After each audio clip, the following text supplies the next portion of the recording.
बिस्मिल्लाहिर्रहमानिर्रहीम। अस्सलाम वालेकुम नादरीन, आप यूट्यूब चैनल देख रहे हैं। मैं इमरान ख़ान हूँ। नादरीन, इमरान ख़ान साहब को गुज़िश्ता रात लाया गया एक मरतबा फिर पिम्स अस्पताल में, और उनकी आँख के अंदर जो इंजेक्शन है वो दोबारा से लगाया गया। हत्ता कि इमरान ख़ान साहब के जो डॉक्टर हैं वो बड़ा कैटेगोरिकली ये स्टेटमेंट दे चुके हैं पहले ही कि CRVO नामी जो बीमारी है, जिसमें आँख के अंदर प्रॉब्लम हो जाती है, इस संगीन बीमारी का कोई इलाज पिम्स अस्पताल में मुयसर नहीं है। वहाँ पे कोई स्पेशलाइजेशन नहीं है इस हवाले से। लेकिन इसके बावजूद ये बाहर से बंदोबस्त करके रिस्क ले रहे हैं। यानी उस अस्पताल के अंदर बंदोबस्त इस बात का तो नहीं है कि वहाँ पे प्रॉपर इलाज हो इमरान खान साहब की बीमारी का, लेकिन इलाज की सहूलियात को वहाँ पे मुंतकिल करके आर्जी तौर पे शायद ये इमरान खान साहब की सेहत का रिस्क ले रहे हैं। कल को ये चीज़ें गले भी पड़ सकती हैं।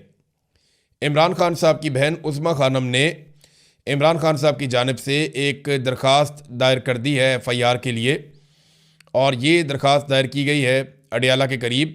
और जो अब्दुल गफूर नामी एक सुपरिटेंडेंट ऑफ जेल था, उसको और दीगर को नॉमिनेट किया गया है, और उसमें यह कहा गया है कि उसने गफलत की है और उसने गैर जिम्मेदारी का सबूत दिया है, और उसकी क्रिमिनल नेगलिजेंस की वजह से इमरान खान साहब की आँख की बिनाई मुतासर हुई है। अब ये FIR गले पड़ेगी, रिकॉर्ड का हिस्सा बन गई। अभी तो ये FIR होगी भी नहीं, लेकिन जब वक्त गुजरेगा तो अरशद शरीफ वाली FIR भी होगी, ये वाली भी होगी। इमरान खान साहब पर जब गोलियां चली वज़ीराबाद में, वो FIR अभी तक नहीं हुई, अदालती अहकामात से वो भी होगी। तो ये सारे लोग जो इन FIRों की जद में आएंगे, ये अपने दूसरे घर ढूंढ लें कि इन्होंने किस किस मुल्क में जाकर छुपना है, क्योंकि पाकिस्तान तो इनके रहने के लिए जगह रहेगी नहीं। तो जो लोग आज पाकिस्तान से बेचारे दरबदर हैं बहुत बड़ी तादाद में, ये सारे पाकिस्तान वापस आएंगे, क्योंकि पाकिस्तानी इनके साथ खड़े हैं। और अल्टीमेटली ये जो थोड़े से लोग हैं, चंद लोग, ये सारे भाग जाएंगे पाकिस्तान से या पकड़े जाएंगे। ये आप देखेंगे। इमरान खान साहब की बहनें एक मरतबा फिर अडियाला जेल इमरान खान साहब को मिलने के लिए गई, तो फिर नहीं मिलने दिया गया। वहाँ पे पुलिस की नफरी तैनात कर दी गई, नाके लगा दिए गए, रास्ते बंद कर दिए गए, और फिर धागल नाके के करीब इन्होंने वहाँ पे एहतजाज शुरू कर दिया। इमरान खान साहब की बहनें वहाँ पे बैठ गईं। वो हर मरतबा जाती हैं अपने भाई से मिलने के लिए, और उनके भाई से मुलाकात करवाई नहीं जाती। देखें ना, ये बड़ी ज्यादती है। वो उनको इमरान खान साहब ने कहा मेरी बहनें मेरे लिए आवाज़ उठाएं, क्योंकि ऐसा लगता है कि इमरान खान साहब को इस बात का अंदाज़ा हो गया है कि पाकिस्तानी फ़िलहाल खड़े नहीं हो रहे। अल्टीमेटली एक दिन खड़े तो होंगे पाकिस्तानी, ये मेरा ईमान है। मुझे इस बात की समझ है, जो 8 फरवरी 2024 को पाकिस्तानी थे, आज भी वही हैं। उस दिन वोट डालने के लिए निकले थे, और एक दिन ये अपना हक मांगने के लिए निकलेंगे। तो ये होना तो है इंशाल्लाह। लेकिन इमरान खान साहब को इस वक्त अपनी पार्टी से भी कोई उतनी उम्मीद नहीं थी। उन्होंने अपनी बहनों को कहा कि मेरे लिए आवाज़ उठाओ। वो बेचारी कोशिश कर रही हैं, अपने भाई को मिलने के लिए जाती हैं। तो याद रखिएगा, जो कुछ इनके साथ हो रहा है ना, ये बाकियों के साथ भी होगा, और तब तक ये नॉर्मल हो चुका होगा।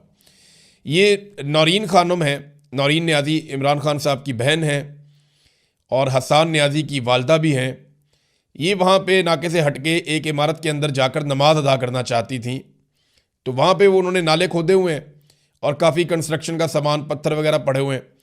तो वो उसको क्रॉस करना चाह रही थी, तो वो नाले में गिर गई। वो खुश्क नाला है, उनको चोटें आई, वो वहाँ पे गिर गई। और लेकिन अल्लाह ताला ने किया कि कोई बड़ा नुकसान नहीं हुआ। लेकिन वहाँ पे जो सद्दफ अब्बासी साहिबा थी, वो बहुत बुरी तरह गिरी हैं। उन्होंने जो है वो नौरीन खानम का हाथ पकड़ा हुआ था, और वो मुंह के बल गिरी हैं। उनको ज़्यादा चोट लगी, उन्हें अस्पताल मुंतकिल भी किया गया है। तो एक मरतबा फिर पुलिस ने, इंतज़ामिया ने रास्ते बंद किए और इनको एक साइड पे धकेल दिया, और फिर वो एक नाले के अंदर गिरी हैं। बड़ा अफसोसनाक है। इससे पहले इनका बाजू भी टूट गया था। इनको सड़क पे लटाया भी गया, घसीटा गया बालों से पकड़ के। इन पे कई मरतबा टॉर्चर किया गया, ज़्यादती की गई, ज़बरदस्ती गिरफ़्तार करके इन्हें पहुँचाया गया। बार बार चक्री के करीब पुलिस छोड़ के भाग जाती थी। तो ये इमरान खान की वो बहन है जो पहले दिन से, और हसन न्याजी की वालदा हैं जो बेचारी बहुत ज़ेर अताब रही, बहुत तकालीफ का इन्होंने सामना किया। जवान बेटा इनका जो है वो बंद है। पहले इतना अरसा उसको लापता कर दिया गया, फ़ौज ने अपनी तहवील में ले लिया, फिर सज़ा सुना दी, अब उसे जेल के अंदर बंद किया हुआ है। तो ये बड़ी तकालीफ हैं जो ये खातून देख रही हैं, और अपने भाई के लिए डट के खड़ी हैं। ये नादरीन सूरत हाल है। इमरान खान की सूरत हाल ये है कि मैं पढ़ रहा था अली अहमद कुर्द को, जिन्होंने वकला तहरीक के अंदर बड़ा अहम किरदार अदा किया था। उस दौर में नून लीग और पीपल्स पार्टी फंडिंग करते थे, वकला तहरीक की बहुत पैसा खर्च करते थे, और मिलिट्री एस्टेब्लिशमेंट का एक हिस्सा जो है वो भी ये चाहता था कि जनरल मुशर्रफ के खिलाफ काम हो, तो वकला बड़े मुतहर्रिक होकर निकले थे। उस वक्त अली हमीद कुर्द साहब बड़े मुतासर कुन शख्सियत के बन के सामने आए थे। तो नवाज शरीफ और जरदारी साहब के साथ इनका बड़ा अच्छा ताल्लुक भी है। तो इन्होंने कहा जी बड़े अरसे के बाद मुल्क की तारीख में एक नर का बच्चा पैदा हुआ है। मुल्क में वाकई बड़े अरसे बाद कोई लीडर पैदा हुआ है। 10 जर्नैल जाकर उसके घुटने पकड़ लें लेकिन माफ़ी नहीं है, ये मैं आपको लिख कर देता हूँ। ये जनाब अली अहमद कुर्द साहब कह रहे हैं। अच्छा, रात को जिस नौजवान ने वीडियो बनाई थी, हैदर सईद ने, वो इमरान खान साहब को जब अस्पताल से निकाला जा रहा था तो वो नौजवान भी गिरफ्तार कर लिया गया है। यानी पता चला कि इसने वीडियो बनाई है तो इसको तो गिरफ्तार करो, तो उसको गिरफ्तार कर लिया गया है। और उसके पीछे एक रीज़न ये भी है कि पाकिस्तान तहरीक इंसाफ के लोग या ये नौजवान खुद भी ये तनकीद कर रहे थे कि जनाब अगर हम आ सकते हैं तो पीटीआई के लोग क्यों नहीं आ सकते।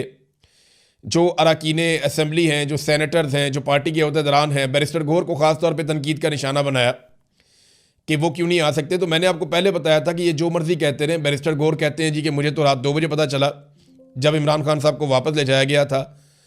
तो मैं ये बात नहीं मानता, इसलिए कि मेरे पास जो इन्फॉर्मेशन है वो ये है कि पाकिस्तान तहरीक इंसाफ ने यह फ़ैसला किया है कि वो इमरान खान साहब की सेहत के मामले के ऊपर कोई सियासत नहीं करेंगे और इसमें कोऑपरेशन करेंगे। इमरान खान साहब की आँख की सेहत बेहतर होनी चाहिए। अब ये बात वो पब्लिकली कर नहीं सकते, तो उन्हें इस बात की इन्फॉर्मेशन थी और मैंने पहले ही आपको बता दिया था कि अगले 24-48 घंटों में इमरान खान साहब को लाया जाएगा। इनके लिए मुश्किल तो नहीं है, अपना एक मुलाजिम वहाँ पे बिठा दें अस्पताल में या अस्पताल के अमले के अंदर किसी बंदे को, क्योंकि मैं जर्नलिस्ट हूँ, मुझे पता है खबर कैसे निकालते हैं।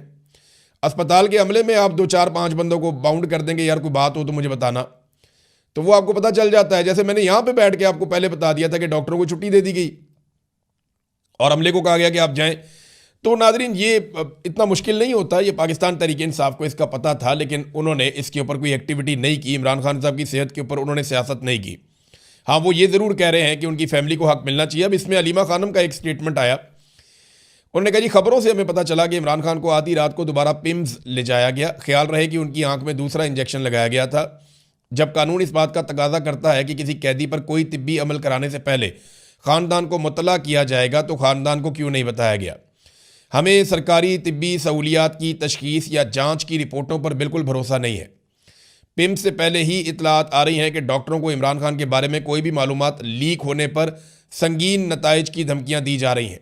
वो क्या छुपा रहे हैं?